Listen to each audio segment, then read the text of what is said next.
Until the early years of the millennium, and before the sport had known the popularity as we know it today, the majority of hard courts were greenish, but that was only up until the big tournaments decided to change direction in an attempt to make tennis even more attractive. And how would they achieve that?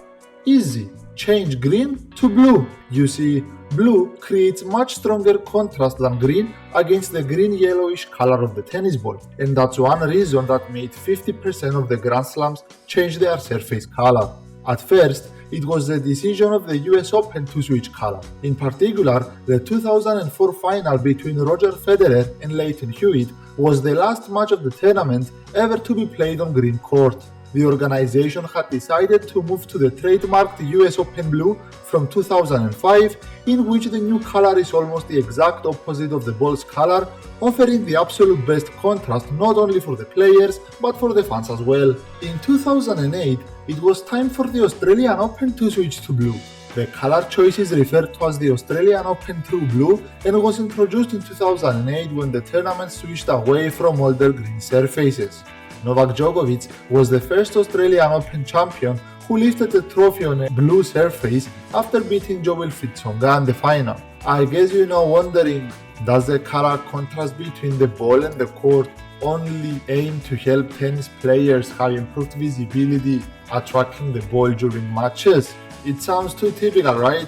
Well, as per the ATP rulebook, ATP reserves the right to restrict the color of an indoor synthetic court as well as outdoor surfaces. Reading beyond the lines, you can understand that the decision depends on best interests of the federation, which usually align with the needs of, let's say, the main sponsors. You see, over the last few decades, broadcasting rights are increasingly driving the agenda of sports federations, and tennis is not the exception. And as the sport keeps attracting more fans around the world, broadcasters' role in decision-making becomes even more important. With the rise of HD television since the mid-2000s, broadcasters pushed for a surface that would make the ball pop more clearly on the screen so that they can provide improved visibility to their audience and improve their surface quality to keep their customers happy.